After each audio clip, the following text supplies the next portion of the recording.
Hi, folks. We have Meg Rapinoe and Rose Lavelle with us. If either of you would like to say something to start, you're welcome to. Otherwise, we'll go to questions. Steve Goff, Washington Post. Megan, can you describe what happened, what you Yeah, actually looking back, it's kind of funny because everyone always is like, who kicked me? And obviously no one was even around me and I was pressing. But that's kind of what it felt like, just a huge pop. I mean, I can't even feel where the Achilles is. So obviously I'll get an MRI and stuff, but yeah, pretty sure I tore my Achilles. So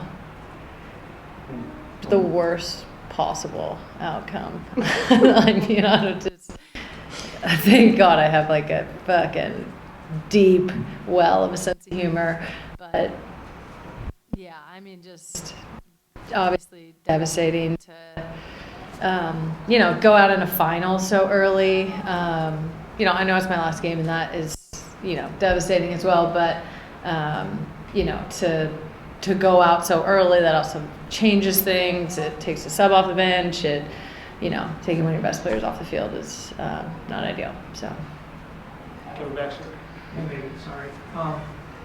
I saw you wave the stretcher off. Obviously, you wanted to walk off the field for the last time. I mean, that seemed to be a pretty big deal to you. Yeah, ain't no punk, Kevin.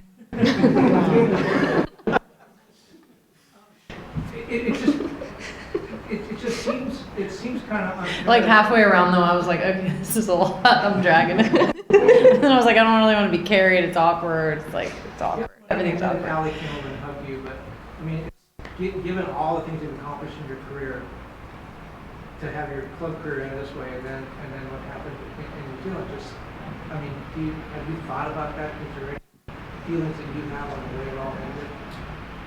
I mean, I don't deserve this. I'll tell you that much.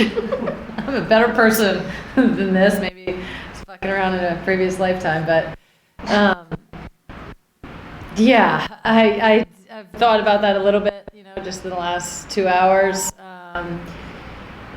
I mean, this one feels different than missing a pen in New Zealand, but it's also just, I mean, again, it's like that's life. That's it's the part of the game, and I was feeling really good before the game, and wasn't feeling tight, or wasn't having calf issues or anything. So I guess I just rode it till the wheels really came right off. Maybe that's what I'm a bigger vessel for, is just life.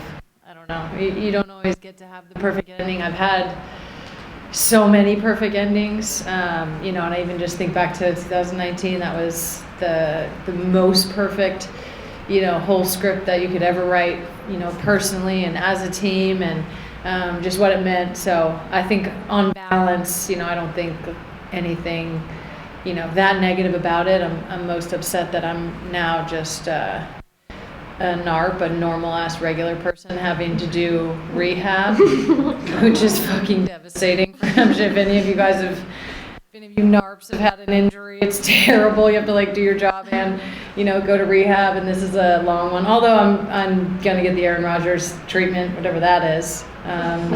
So I'm gonna be calling him or whoever did his surgery, because we need to speed this up. But yeah, I thought about it a little bit. I mean, I'm not a religious person or anything. And if there was a God, this is proof that there isn't, because it's fucked up.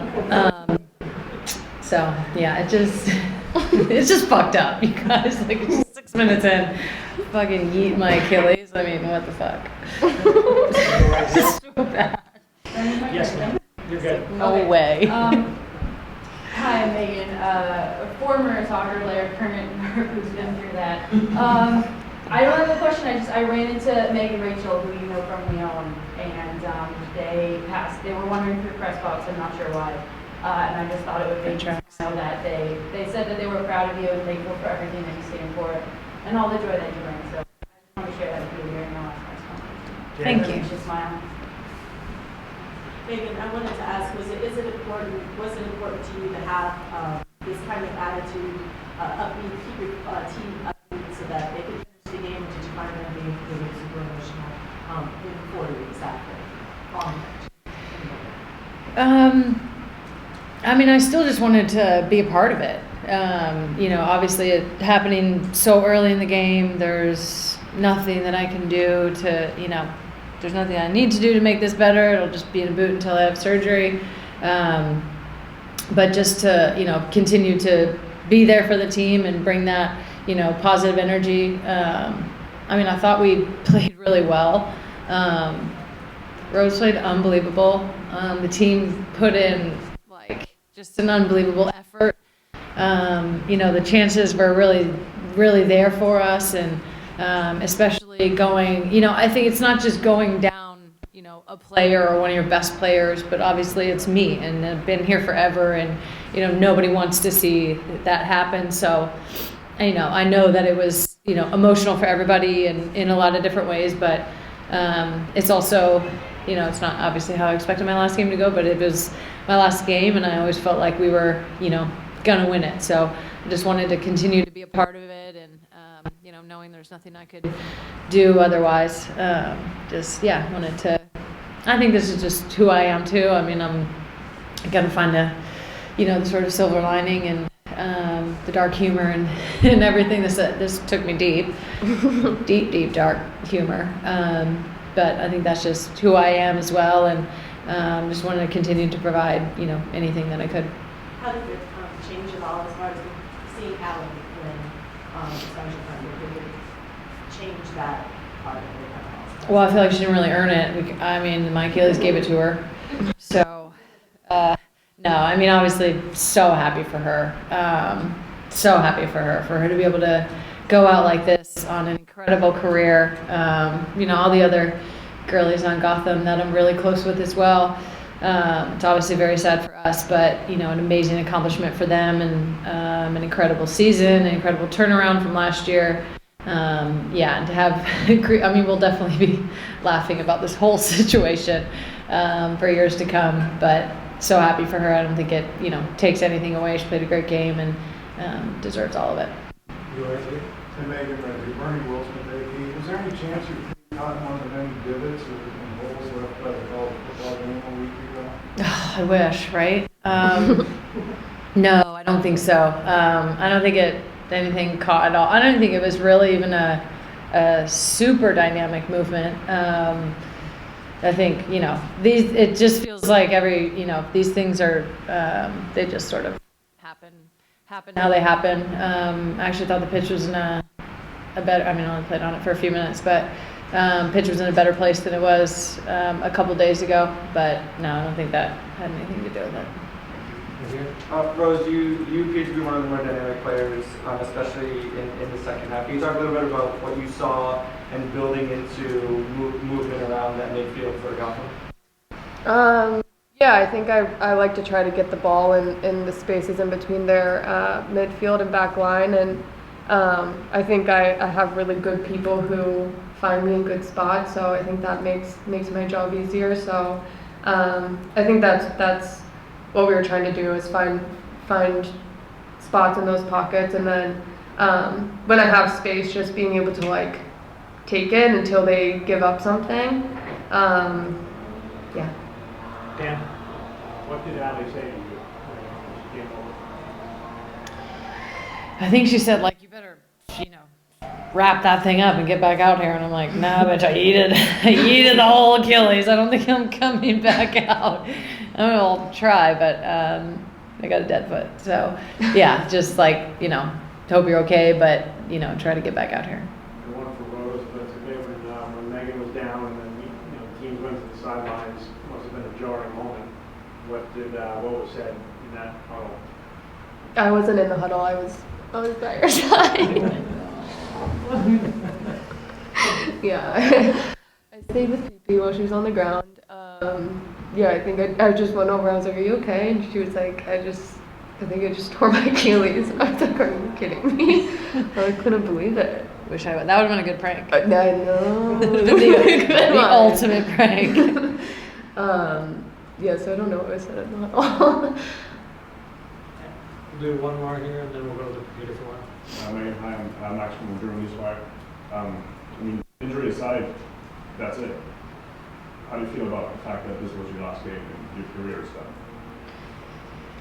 done? It's obviously disappointing to go out like that. I mean, I think win or lose, I would have obviously wanted to just be able to play. So that's just, disappointing and sad and, a bummer for so many reasons. But I think overall, and I've been saying, like, I feel, great about my career. I feel so lucky and so grateful to have played as long as I've played and to have played with, the incredible players that I've played, like every sort of like new cycle that I've come with. I've, gone close to certain players and built relationships and played with, some of the very best players in the world, not only on the U.S. team, but, internationals that I've played with. And I also feel, really ready to step away.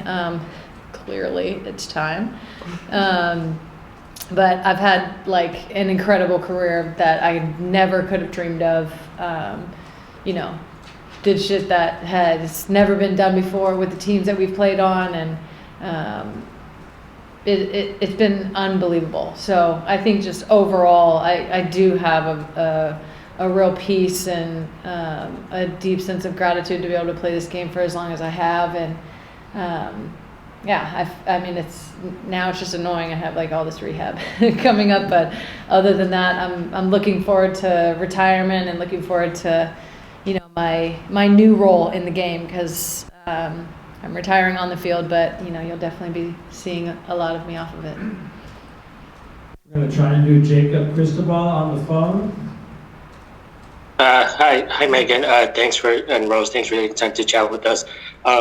Before I get to my question, Megan, just want to say thank you for the years of just chatting with you before and after the games. My question is just kind of curious as to what sort of messages you've said to the younger players on the reign and to Rose in terms of just like leading the team towards the next generation. I don't think I need to tell them much. You saw Rose's performance tonight was unbelievable.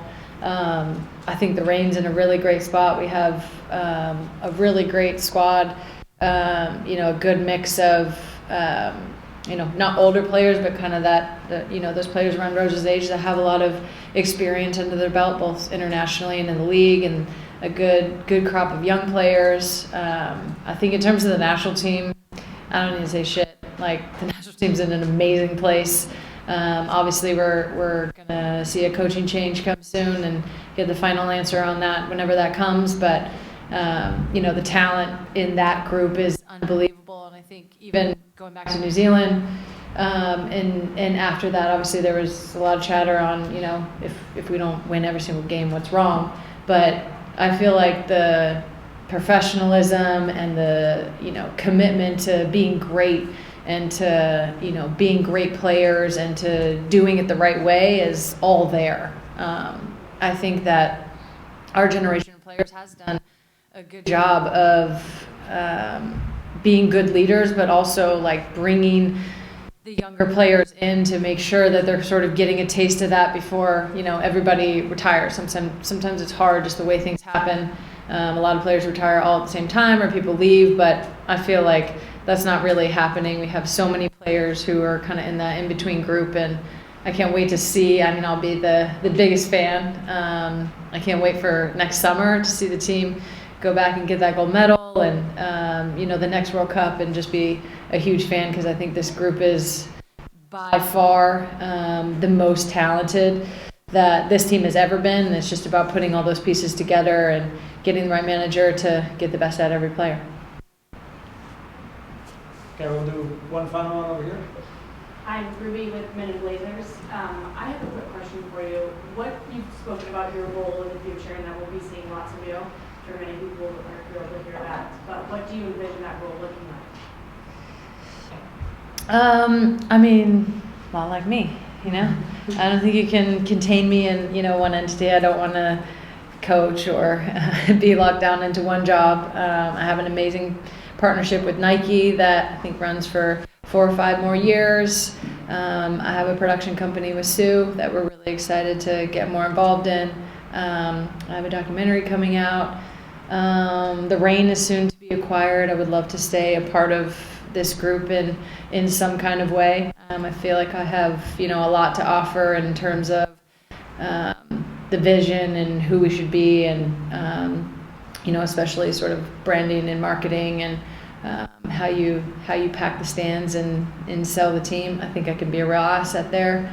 And I just want to be a part of the sort of the next business phase of the league. I think I have sort of had a little blueprint going for myself, but I think that, the way that the league is right now, and even the national team, and just the way that women's sports are, I think you need people who know how to speak to it and who know it intimately, and I think I'm one of those people, so I'll be, around in all those kinds of ways. Thanks, guys. All set. Nice. Cool.